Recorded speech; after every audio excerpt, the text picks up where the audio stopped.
Hey everybody, good evening. Good evening. It is Thursday night. This is the FNP evening edition, and I am, as always, your co-host or host for FNP Wargamers.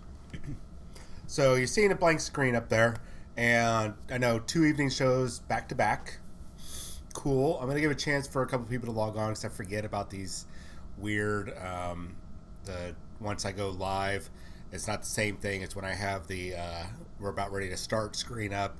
There's multiple delays on letting people get on. Give everybody an opportunity to get their notifications. But for you YouTubers, while I have your attention, since you are seeing this as a recording or as a downloaded video instead of live, I just want to take this opportunity to say thank you everybody for sticking with us on YouTube. I was attempting tonight. Hey, Escalante. Um, I was attempting again tonight to get the stream set up for dual streaming on YouTube and Twitch. I ran into a problem while I was trying to eat my food, and literally, well, two problems.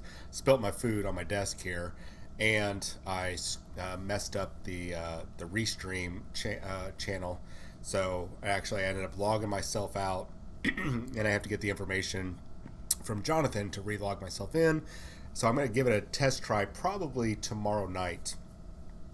There won't be anything special going on tomorrow night. It's just going to be a total test run of what we're capable of doing with this current computer. Can I, with a hard connection to the internet, can I dual stream both YouTube and Twitch at the same time without a loss of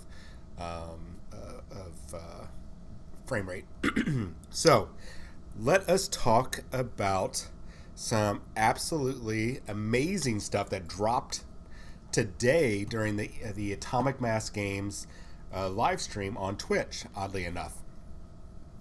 So we knew that there's a whole bunch of characters coming. We still don't have the exact date, so that's a little disappointing.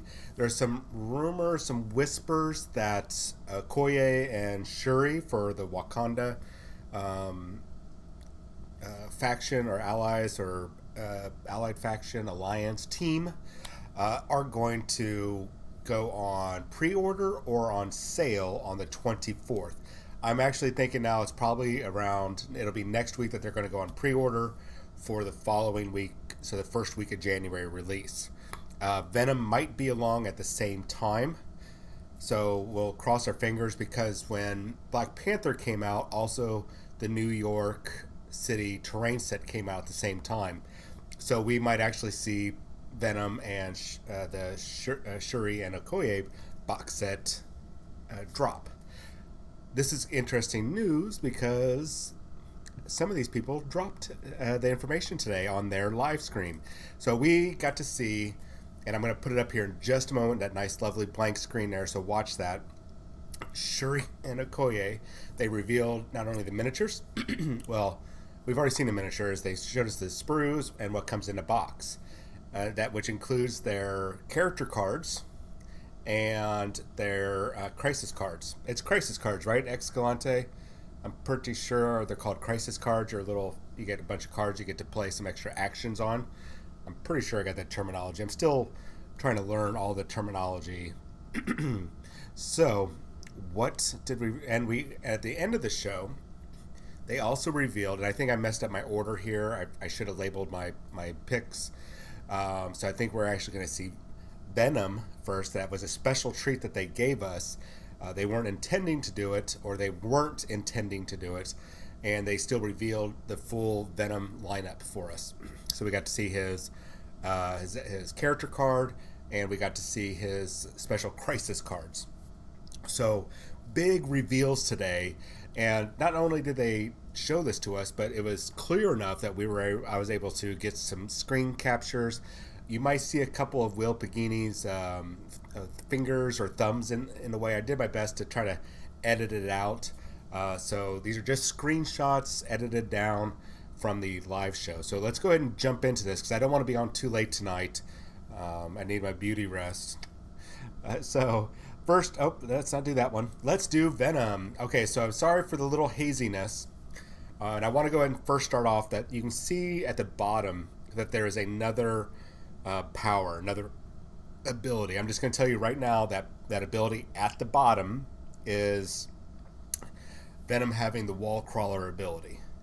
So some of you will notice that his movement is short range, but he has wall crawler. Wall crawler allows you to, instead of just moving short range to climb up a building, you can do your normal movement.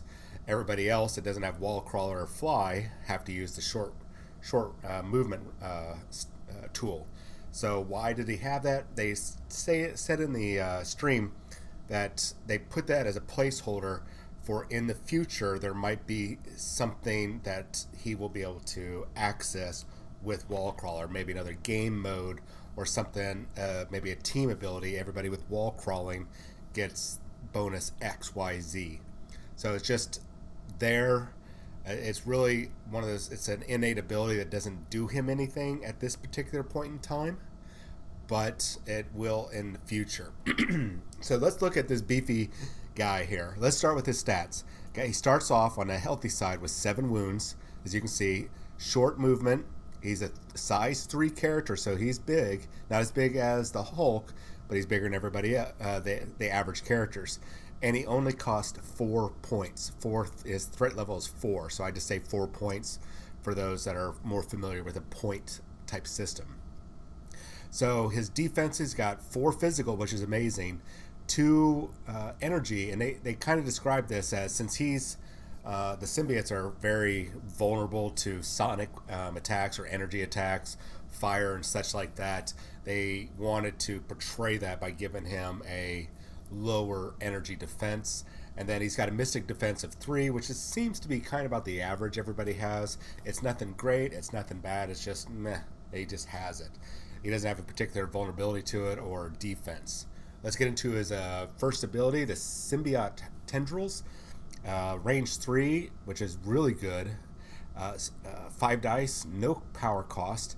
This attack, after this attack is resolved, the character gains power equal to the damage dealt, which is fantastic because this guy is going to need lots of power for all of his abilities.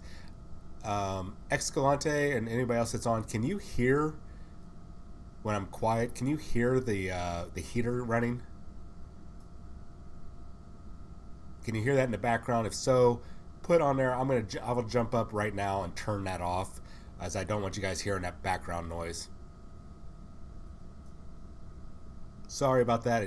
I got into the house and it was cold as. Okay, well, it just turned off. 1 second.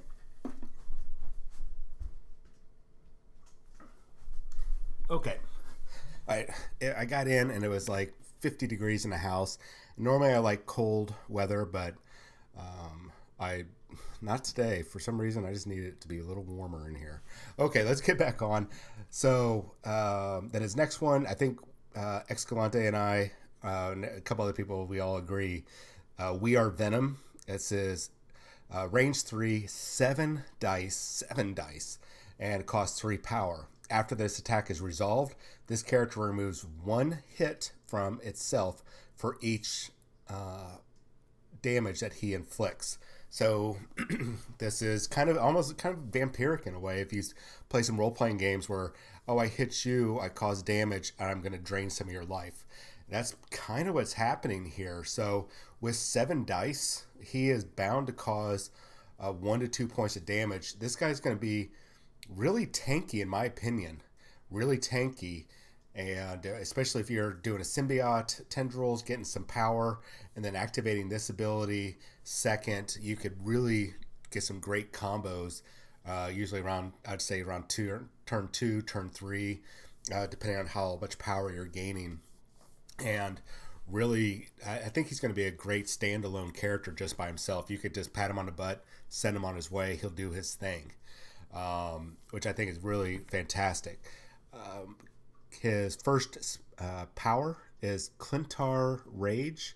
I think it's pretty sure it's KLY. Sorry about the bad screenshot, but I think that's what the race is called, the Clintar. And this is his rage ability. So you choose an interactive terrain feature or an enemy character, both of size 3 or less, so his size or less, and within range 2, and you can throw them a medium range.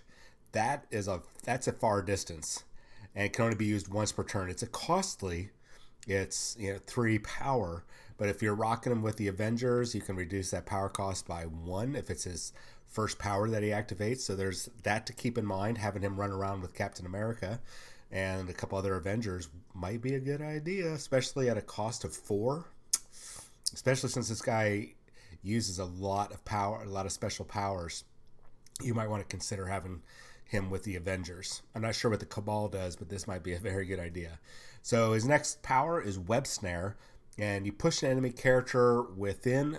They have to be within range 4 towards this character. They have to be within range 4 towards this character a medium distance. So yeah, because range 4 is farther than the medium range tool. So you basically you're bringing them closer. A character can be pushed by this superpower only once per turn, which this is another one of those things where you could grab somebody and get them away from objectives or get them away from putting the final blow on a character the next turn.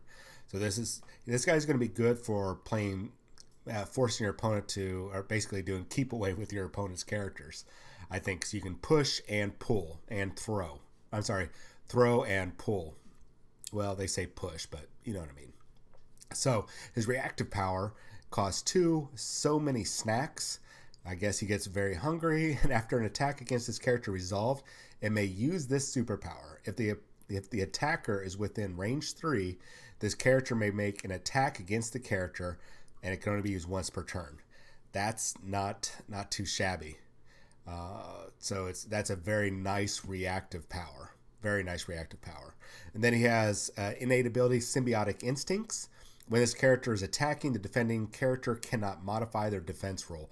This is a good counter versus SpiderMan, whose spider senses, I think, or web tingling or spider tingling, I think it's just spider senses, helps him modify his defense roll. So he is a good counter. Actually, he's an excellent counter against Spider-Man. So let me show you his. Escalante says it's a lot like Counter-Strike, but Counter-Strike is just 4 dice. So many snacks is a full-blown attack. Oh yeah, good point. Good point. You get to do a full-blown attack. So this is his damage side. I love that they put the damaged characters on the other side. I mean, the damaged art. So the really cool thing, well, first off, you can see Wall Crawler now down at the bottom. So I wasn't making that up. Wall Crawler is an innate ability. Not going to do you anything right now, but it will in the future. The only difference about his injured side is that he loses one of his wounds. So he goes from a 7 to a 6 on his wounded side, and that's it. Everything else stays the same. That is extremely beneficial. This guy is basically a 13 wound character. That's absolutely amazing. So let's get on to one of my lovely ladies. Let's see if I can, let me hide these other images in the background. There we go. I feel like Okoye needs to be a little bit bigger. Oh, well, I have no idea what that is in the background. All right, so let's get on to Okoye. I see this is all definitely out of order now. All right, so, man, that's really weird. Something is happening with my, with this feed. Oh, well. So there's Okoye. Let's get on with this because I'm starting to drift off there. So Okoye, only 4 wounds. She's not a superhero. She doesn't have well, she's a superhero, but she doesn't have superpowers. Movement is medium. That's modest. Size 2 and only cost 2. Now we thought, or I thought at least, that Cheri, who is much meeker, I guess, a lot more lithe, a lot smaller than Okoye, would be actually cost 2 and have the 3 or 4 wounds. They did a reverse, which I'm not sure how I feel about that, but whatever. I could be a slightly bit biased because Okoye is the character, or the actress that plays her is absolutely gorgeous. All right, so let's talk about. She's got a 3 in all defenses. That's pretty average. That's good that she doesn't. It's not lower. So her first ability is a strike. Range 2, 4 dice. Good enough. After this attack is resolved, this character gains power equal to the damage dealt. We're seeing a lot of that. She's not power hungry, so she's going to have a lot of extra power. I get that impression she's going to have a lot of power by the time this is over. Vibranium Spear Blast. This is cool. Range 4, 4 damage, no energy cost. So that's a pretty good long range strike. Only 4 dice, but still, long range strike is nice. And then after the attack is resolved, the character gains 1 power. So she's going to be gaining a lot of power, and it's not going to be costing her a lot. This is really good. So our next ability is the Vibranium Spear Thrust. And I just realized I should be recording this also for a podcast. I'm going to do that in the future. I'm going to get these set up because I know I've had a lot of people asking, are we going to do a podcast? This would be an excellent opportunity to do a podcast because I'm sitting there talking. You guys could be reading this, but people that are wanting the podcast, I want to listen on their way to work. This is so stupid. This would have been perfect. So I'm going to have to look into that and kick that off. I have to talk to David over at the Tizkin podcast and talk to him about getting that set up. I haven't got there yet. Sorry. Vibranium Spear Thrust. Range 2, 5 dice, cost 4 power. So this is a very power hungry attack. If she gets, it looks like if she gets oh man, I can't read that. I can't read what that says. Man, that's bad of me. I think that's if she gets a wild, it counts as a pierce. So change one of the defending characters' criticals, wild, or shield results to a blank. That's very awesome. And then flurry, which is if she also gets this is another one. If she gets a wild, after this attack is resolved, this character may make a strike attack. Oh, that's what you were talking about. So she could conceivably, if you're within range 2 and have at least 4 power, she gets 3 attacks on her activation. Yes, as long as she gets she has to get a wild with the Vibranium Spear Thrust. But that is amazing. And looking at how she gets power pretty quickly with her basic attacks. She should be able to launch a Vibranium Spear Thrust probably starting turn 3, maybe even turn 2. I'm not sure, but probably turn 3. Possibly turn 2, definitely turn 3 if she's been fighting and not using her stuff for anything. That's actually really good. That's a lot of dice, and the more dice you throw at your opponent, the greater the opportunity he's going to fail. That is awesome. See, I told you, my girl, she's awesome. Told you. Sorry. Got a little excited there. Sorry about coughing into the microphone. Bodyguard, this is her reactive power. Costs 2 energy, or 2 power. When another allied character within range 2 of this character is targeted by an attack, this character may use this superpower. This character becomes the target of the attack regardless of range and line of sight. So she's not particularly super powerful, but she's got the special that ability very similar to Captain America, and like Captain America's shield throw. If he throws his shield, it can actually ricochet to another character, essentially gaining him an extra attack. So she's kind of similar to Captain America, who also has a bodyguard ability. So he can take, if he's within range 2, he can take the hit from somebody else. He can do this all day. And she can too. I mean, this is her duty. So having her out running around with somebody that's very important, that you keep alive, that you keep healthy. Okoye is definitely somebody you want to be paired up with somebody, running a dynamic duo. I know that's DC Comics, but it is definitely a good idea to have her paired up with somebody. So, to having her run around with the King of Wakanda, Black Panther, that's ideal. That's perfect. I mean, in so many ways. But having her run around with somebody else. Imagine her sitting there tanking shots to the Hulk. Like, the Hulk is now going to be in the game a lot longer. Now, she also had her innate ability is called General of the Milage, or Dora Milaje. This character may re-roll one dice in its attack or defense rolls. She's going to stay in this fight for a while. Martial artist. When this character is defending against a... Oh, man, I can't read what those are, but an attack targeting it with from within 2 inches, or range 2, this character adds blanks to its defense rolls to its total successes. She is going to be a mean machine in range 2. Absolutely mean machine. You do not want to get in range of her attacks. You don't want to be within 2 of her. That she is going to... She's going to be cock blocking, because I remember I got to say some dirty words or curse words to make sure that the Copa doesn't come after us. It's a physical or energy symbol. Thank you. So as long as it's not a mystical attack and it's a physical or energy attack, targeting her within a range 2, she adds the blanks. Okay, that makes better sense. She's going to be taking those hits, and she's going to be dishing it out, and she's going to be getting a lot of energy from some of her attacks. That's awesome. Watch out for her. She doesn't look because you look at her stats, she doesn't look all that impressive, but it's all these stacking abilities that she has that is going to make her a threat. So let's go on to, let's see if I can find Cheri in here. Everything is way out of order. There we go. There's my other lovely lady. Oops. Gosh darn it. I swear I know what I'm doing here, guys. I swear to God.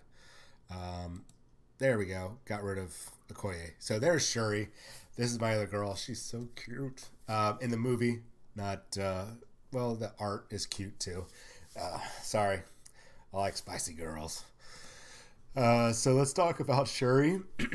This is the one I thought, because of her size and her youth and everything, and her lack of that brutal close combat training that Okoye has, I thought that we'd have reverse stats. But in this case, they gave Cheri the 5 health, medium move, still size 2, and it upped her threat level to a 3. There's a reason for the 3, and I understand it. I just feel like it should have been reversed.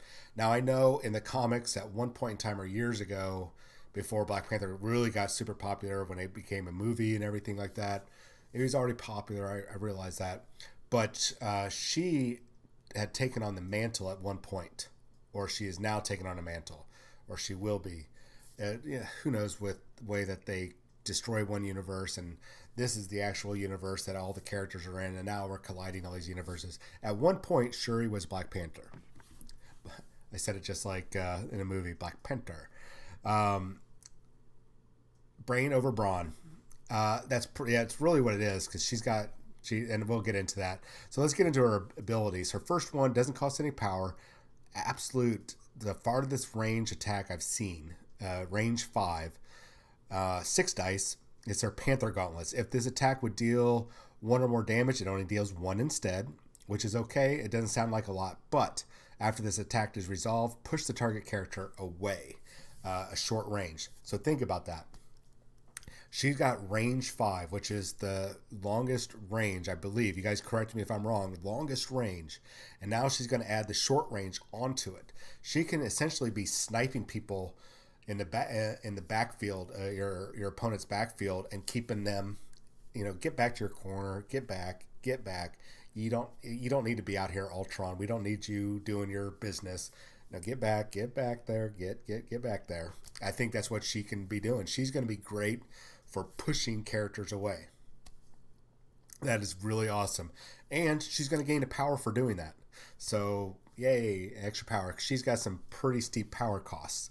All right, so Sonic Crush, she can use those Panther Gauntlets that she uses. If you watch the movies, you know what I'm talking about.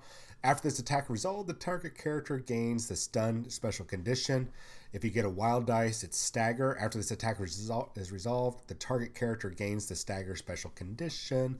And this is range 2, 7 dice, and it costs 4 power.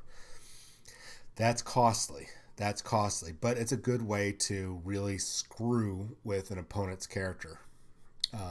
I don't know. I don't see the Sonic Crush being used a lot because that's very power hungry, but it could be used. It could be. Super Genius. This is her reactive power. Cost 1 power.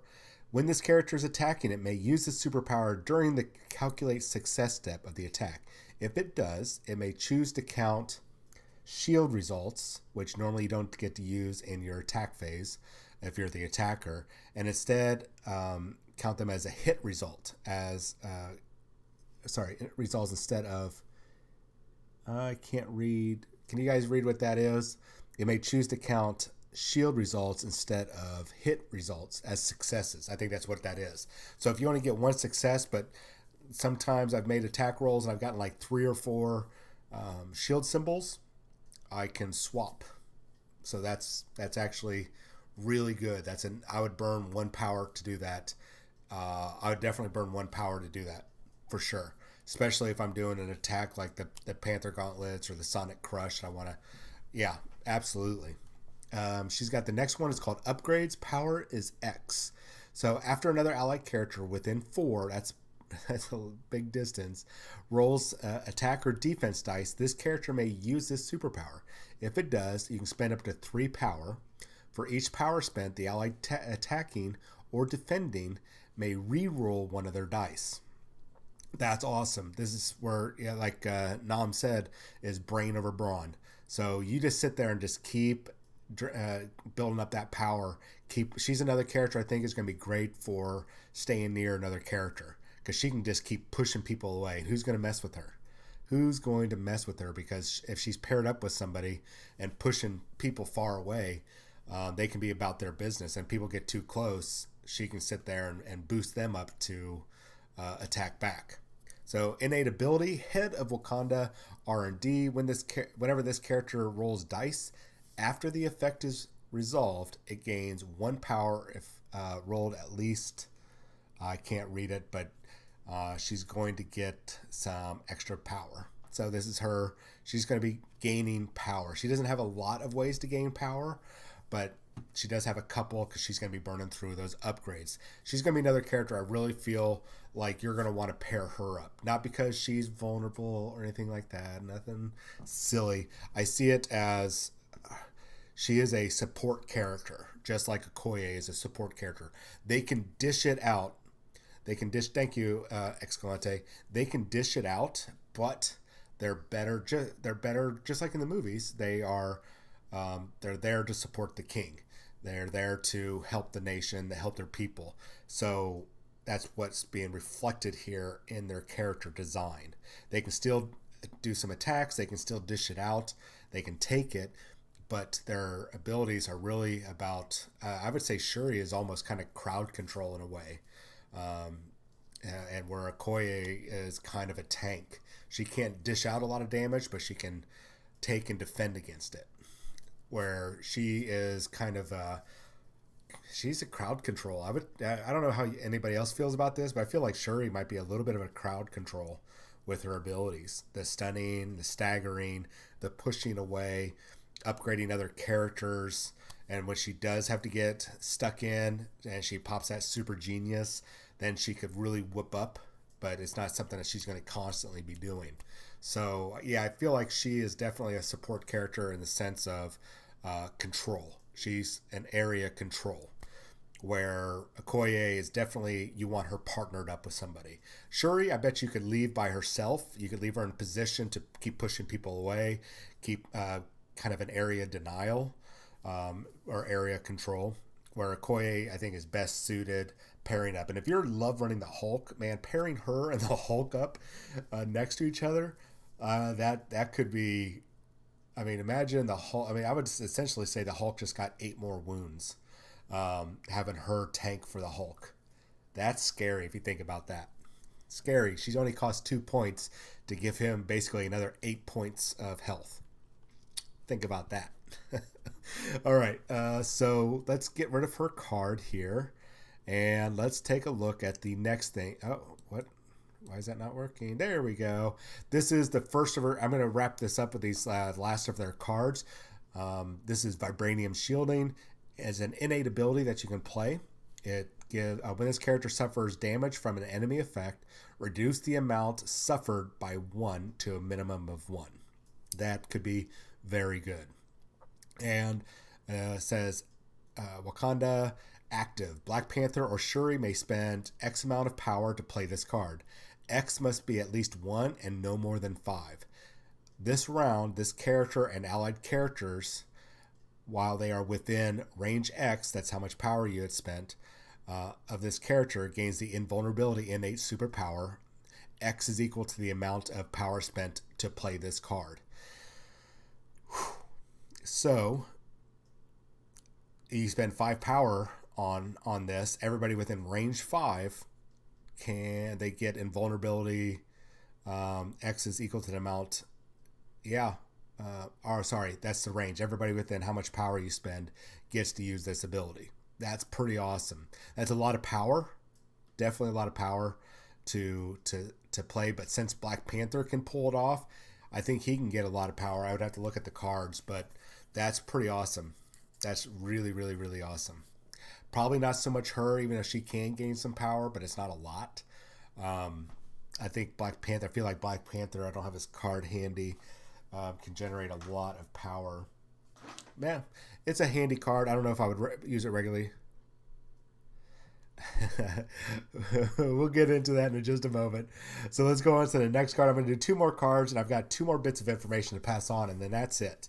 So advanced R&D. I love that they got more Cheri in the background. Unaffiliated card. It's an active card. A character may spend up to 5 power. That's another one of those 5 power, up to 5 power, to play this card. Choose a number of other allied characters equal to the power spent. Each chosen character gains power. So that's actually kind of cool. That's actually really cool. If you get her, especially if she's on her damage side, her injured side, and she's got 5 power, it might be worth it to burn advanced R&D because she's going to drop, probably really going to be KO'd pretty quick. So it might be advantageous why she's got all that power. One of the last things that she does, something to pay attention to, is okay, I've got 5, 3, 4, whatever power. I've got 1 more wound, 2 more wounds, whatever. I'm about to go down. Let's go ahead and play advanced R&D, push that out, give everybody, or up to that many players or characters, extra power, which could be another clutch moment. So that's actually one I could see being played for sure. So let's go to the first of the Venom ones. Lethal Protector, unaffiliated, and it's a reactive. When an enemy character targets an allied character within range 3 of an allied Venom with an attack, Venom may spend 2 power to play this card. I know it sounds like a lot of stuff, but basically, if you're within range 3, spend 2 power and place Venom within range 1 of the allied character. Venom becomes the target of the attack regardless of range and line of sight. That's actually really badass. There's my second curse word for the night. Really badass. Third, he can sit there and remember he can heal himself up by doing damage. And he has a couple abilities that he needs power for. This is a good way to get him powered up. And then he could turn around and dish out the damage and heal up the damage he just took. He is going to be really good to have around too. I foresee me doing Venom for sure. Definitely for sure. Let's go on to his next one before we get on the last 2 bits of information and call it a night. Sorry about the fuzziness there. It was my bad screenshotting. So uneasy allies, because we know Spider-Man and Venom, Eddie Brock, and Peter Parker have never been the best of friends. It probably never will be, but there's always a reasons for them to team up. Sometimes it was a solid, benefit. Let's high five. Let's go get some drinks afterwards. Type of teaming up. Other ones it was, the inevitable betrayal type thing. So this is unaffiliated. Excuse me. It's a reactive ability. During their activation, when Spider-Man or Venom targets an enemy character with an attack that is within range 2 of the other allied character, both characters may suffer 1 damage. So basically, one is going to be taking the hit for the other. Basically, you're just taking the damage so you can do more. It's like your story-wise, narrative-wise, as they described it, there's always going to be that inevitable betrayal, and there's a price for teaming up sometimes with your arch enemy. And in this case, you're going to both take damage, but you add 3 dice to that attack roll. And let's see, Venom. Oops. Let me get rid of this real quick here. And I don't. Oh, that's. Whoa, what's going on here? Let me get Venom center screen there. Venom, imagine him with 3 more dice. We are Venom. Remember what I was talking about? He could take some damage and then dish out some damage. Imagine him rolling 10 dice and with We Are Venom, burning 3 power and doing We Are Venom with 10 frickin' dice. After this attack is resolved, this character removes 1 hit from itself for each damage inflicted. So imagine that, 10 dice. You have 3 chances on that 8, or 4 chances on that 8-sided dice. It might be 5 chances. I think it's 4 chances because I think there's 2 hits, 2 shields, critical failure, critical success, and then blank blank. I think that's what it is. So basically, you have 1, 2, 3, 4.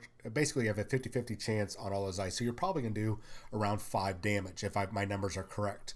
5 damage. You're going to heal him up. This guy is going to stay in the fight a long time with those abilities.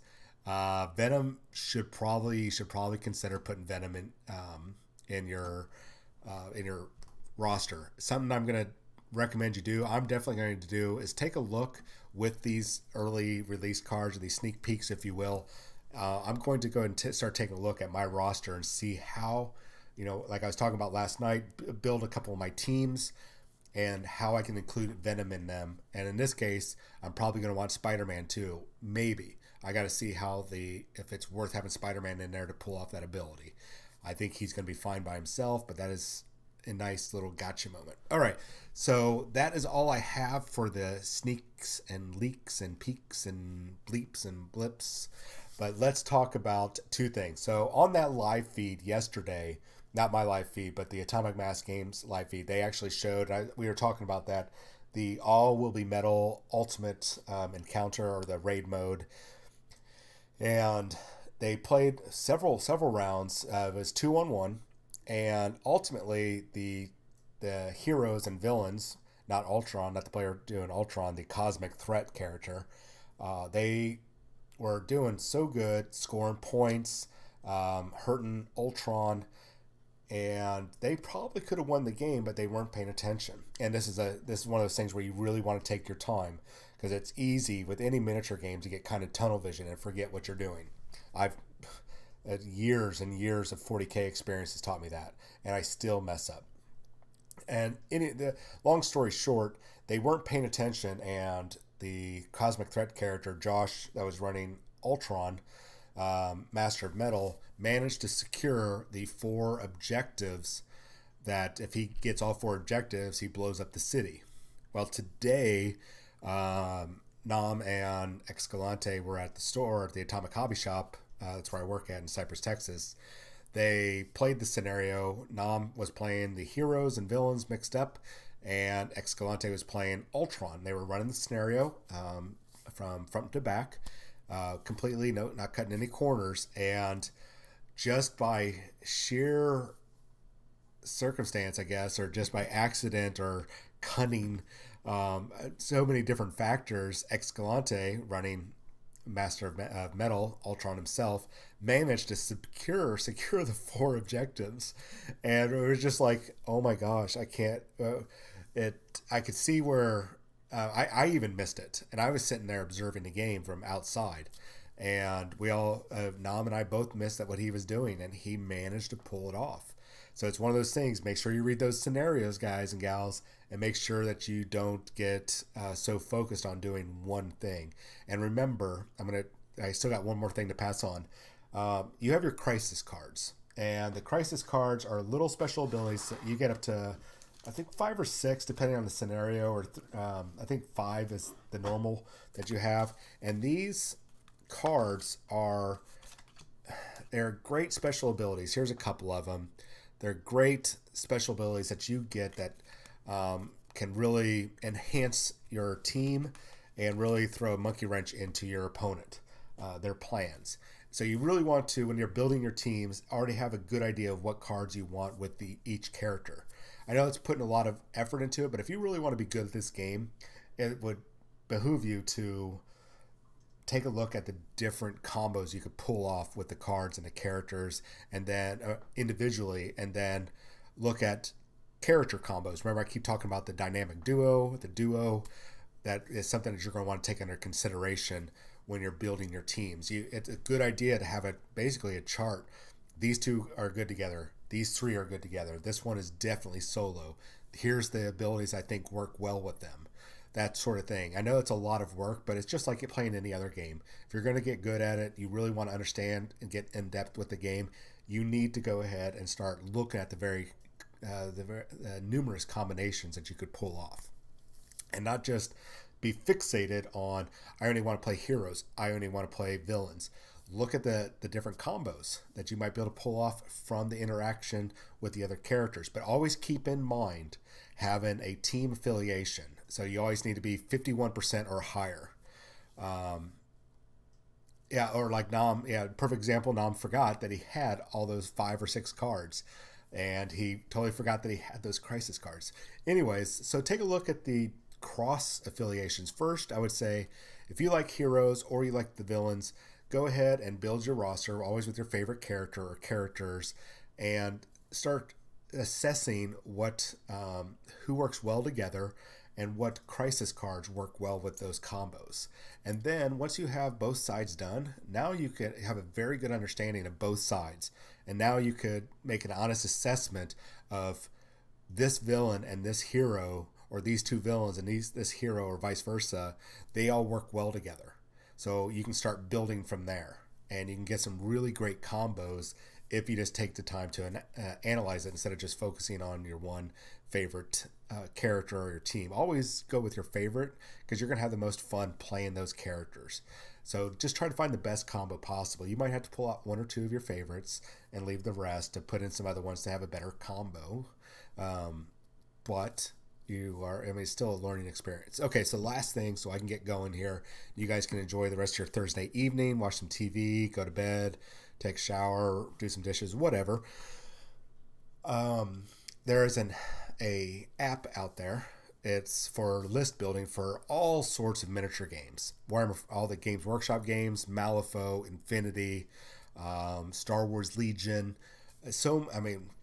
Bolt Action. I mean, there's so many games that it has access to their database. I was looking at it today because I was just thinking I need a message. I was talking to Escalante and them about this the other day.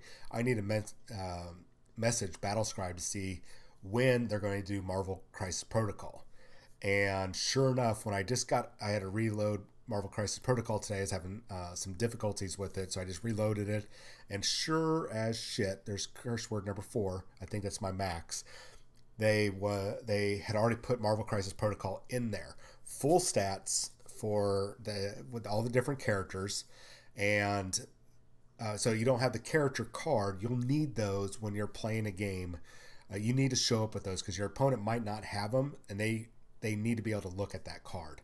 So especially if you're going to an official Crisis Day, Atomic Mass Games event, it's a full-on 100% official game, no deviations or anything like that, you're going to need these cards. But it's a good way for you to start learning now. So you have access to BattleScribe. Download that app, download the files, and if you need some help with it, if you're especially in the Houston area, I can help walk you through doing BattleScribe. And go ahead and get that. Maybe I'll even do a video of that in the very near future, maybe Saturday or Sunday. Get the app. You can build your roster. You can determine your threat level, add your characters. You can view your characters. And I also got a lovely thing to where both you and your opponent always pick your mission card. And you can choose on there. You can automatically load up your mission card for that event and put it right there, and you're ready to go. And you can also put all of your crisis cards on there. Whatever 5, 3, 4, 2, 1 that you choose, you can put it on there. It'll just help you build. This is a great tool. Remember I was talking about these combos and the different army builds? This right here, once you got it all on paper, you can sit there and build a ton of army lists, as I'll call them, army list or crisis team lists, and have all those different multiple combos. Here's all the combos for here's my 2 different crisis teams for Wakanda.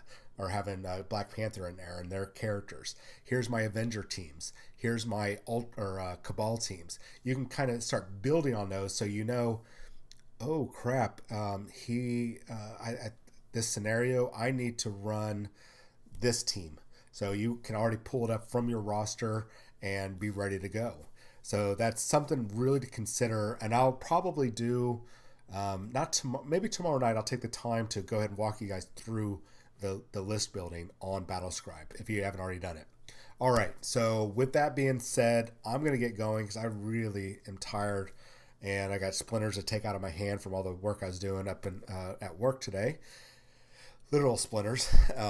Probably need to get a tetanus shot too from a couple rusty nails. Hopefully I don't die of tetanus. That'd be really upsetting.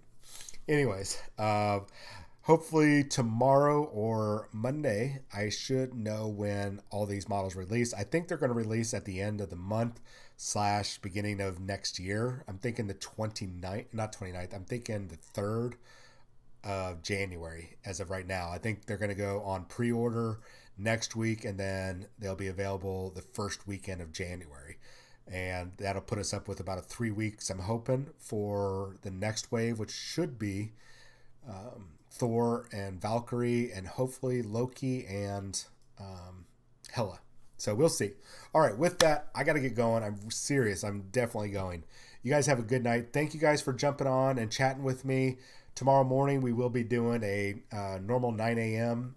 Show, or 10 a.m. show, sorry. It'll be mainly focused on Games Workshop. Actually, there'll be a quick rumor, and there's an RPG I'm going to be talking about, and then that'll be it for until Sunday. So you all have a wonderful night. Thank you so much for listening. Make sure you're hitting the subscribe buttons. YouTubers, make sure you're commenting. Please comment on there. Comment. All right, I will talk to you all later. Thank you.